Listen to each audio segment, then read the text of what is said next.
Jack and his wife and his son were camping in a remote area when a strange phenomenon appeared in the sky. He reassured them it was only fireworks, but, still uneasy, drove off alone to investigate.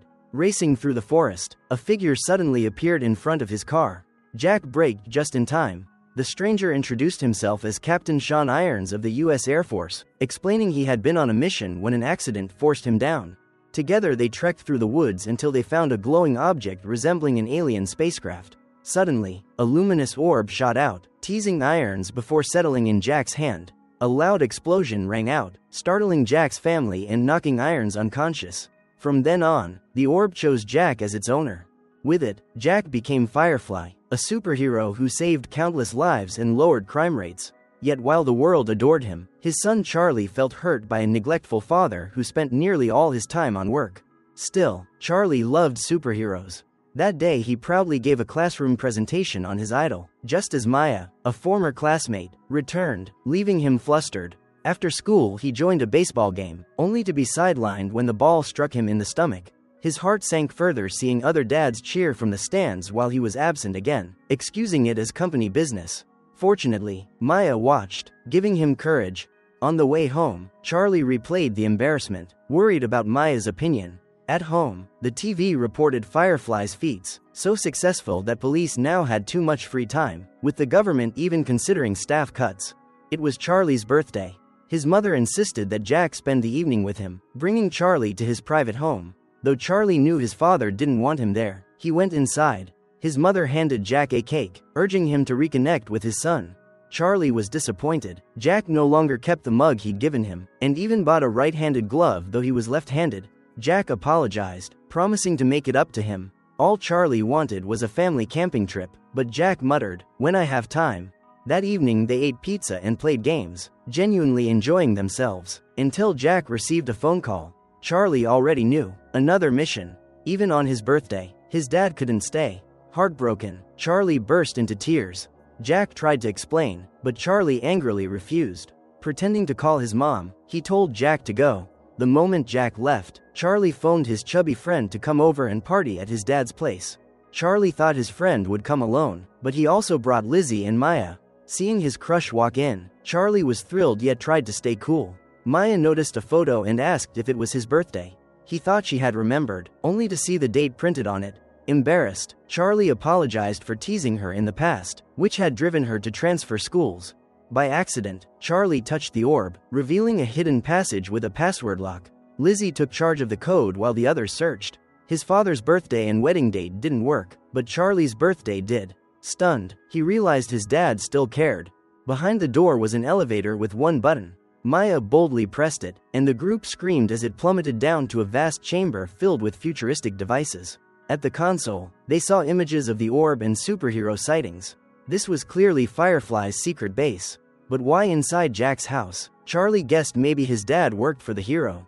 Elsewhere, Irons and his men plotted to steal Jack's power.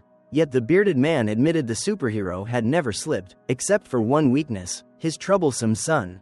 Meanwhile, the kids explored the base with delight. They fiddled with a 3D printer, accidentally creating gadgets. The chubby kid got a metal controlling magnet. Lizzie floated into the air, with Maya grabbed her legs before they landed safely.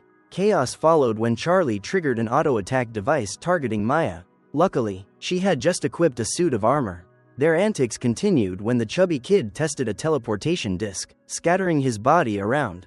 Curious, Maya activated a car, which braked inches from them. It was Jack's old family car, still holding photos in the mug Charlie once gave him, proof his father had kept it all along. Gripping the mug, Charlie's bracelet energy shattered it. Alarmed, his friends urged they to leave quickly, as they had a test the next day. Maya suggested borrowing Jack's supercard to teleport to school. During the test, she secretly used the disc to send her paper to Lizzie, who shared answers with the boys. All four passed. Later at baseball practice, Charlie secretly boosted his throws with the wristband, scoring perfectly. On the final pitch, he pushed it to maximum, blasting the ball through the glove, the wall, and 8,000 nautical miles away. Their reckless use of the weapons exposed their location. Irons' men mistook the signal for the superhero and set out to track it. Meanwhile, Charlie sped through town, police patrols chasing him until he returned near Jack's house, where the shielded area cut the signal. Still, Irons' crew had narrowed the search. Back home, Jack called, saying he had to leave on an extended mission but would make it up later. Disappointed, Charlie returned to the secret base, where his friends kept experimenting with weapons and role-playing as heroes. Outside, Iron's team reached the house. Finding no one, they suspected a trap, but a photo of Jack with his son confirmed it was the right place. They also spotted the elevator leading down. At that moment, the chubby kid was vlogging while Charlie and Maya talked privately in the billiards room. A strange noise made Maya pull Charlie into hiding before rushing to warn the vlogger. Judging from the intruders' weapons, she guessed they were military. They had to find Lizzie and escape. But Lizzie, unaware of danger, was still chatting in the bathroom. Spotting a warm cup, Irons knew others were inside. When the kids tried to flee, he slammed the main door shut. Desperate, Charlie grabbed the mystical orb, triggering an alert, energy source removed. The orb granted him visions of his father until the chubby kid snapped him out. Irons spoke through the comms. He didn't know who they were and wouldn't hurt them if Charlie handed over the orb. The kids wavered, but it belonged to Jack. Upstairs, Lizzie realized strangers had broken in. She bolted, hiding behind a door. Frank soon arrived, ordering his men to kill her. When one refused, Frank shot him dead. Terrified, Lizzie made a noise, giving away her spot. She begged for her life. A knock came at the door. Frank thought it was the police, but Lizzie lied that it was a friend. Allowed to send him away, she instead begged the visitor to call the cops. As a result, Big Mac was dragged inside too. Panicked, the boy revealed the house held only kids, no adults, a relief to Frank. Meanwhile, Charlie's group heard Lizzie and Big Mac's voices on the loudspeakers. The intruders demanded the orb for their lives. The chubby kid, recognizing his brother, panicked and urged Charlie to surrender it. Heated words erupted. In anger, he mocked Charlie's bond with his father. Enraged, Charlie punched him, and the boy slapped back before Maya broke them apart. The chubby kid stormed off but soon returned, using the magnetic device to capture Frank. Charlie apologized, and they reconciled. With Frank tied up, Maya ripped the tape from his mouth. Frank revealed the orb was alien tech that bonded with Jack, who only tapped part of its power. He claimed he had begged for it publicly, ignored each time, so he chose force, insisting he could solve humanity's darkest problems. Charlie radioed Irons, demanding to swap Frank for Lizzie and Big Mac. Irons agreed, but Frank betrayed them, ordering his men to seize the kids. Luckily, Maya had planted a decoy orb and triggered a blackout, allowing them to escape. But Frank had rigged the bunker with bombs. The explosion hurled the orb, and Frank caught it. The kids armed themselves, ready for battle. Orb in play again, Lizzie snatched it, kicked down a woman, and passed it to Charlie. A muscular man tore off Charlie's wristband, stripping his powers, until Maya blasted him back. Meanwhile, the chubby kid and Big Mac beat down another thug. The five regrouped for the elevator, only to find Irons blocking them. One by one, he seized Charlie's friends, leaving him alone. Irons claimed he had discovered the orb first, accusing Jack of hoarding it to play hero. He wrested it from Charlie and dragged him away, promising to deliver it to Frank, though secretly, he had no intention of sharing it. In that fleeting moment of distraction, Big Mac secretly used the magnet to slide the orb through the dimensional gate, straight into the chubby kid's school locker on the other side. When Frank reached into the portal, his hand brushed random objects, but the orb was gone. The kids quickly smashed the portal device to prevent anyone from retrieving it. Just then, Jack appeared upstairs, disguised as a repairman supposedly hired to fix the house tech. Earlier, while on a mission, Jack had taken a call from his wife and realized Charlie wasn't with her. Alarmed, he had rushed home, arriving just in time. He descended the stairs slowly, lulling the intruders into complacency, then suddenly activated his utility belt, blasting two men into the walls. Jack freed the children and, at last, admitted to Charlie that he was the superhero. Charlie had long suspected, but still feigned surprise to make his dad smile. They fled together, but Frank ambushed them, knocking Jack to the ground. He was now wearing Jack's spare hero suit. Threatening them, Frank forced the chubby kid to reveal the orb's new location in the locker. Before leaving, Frank ordered a bomb set in the elevator, then sealed the door, trapping his own men inside. With the explosion, no one would remain to expose his betrayal.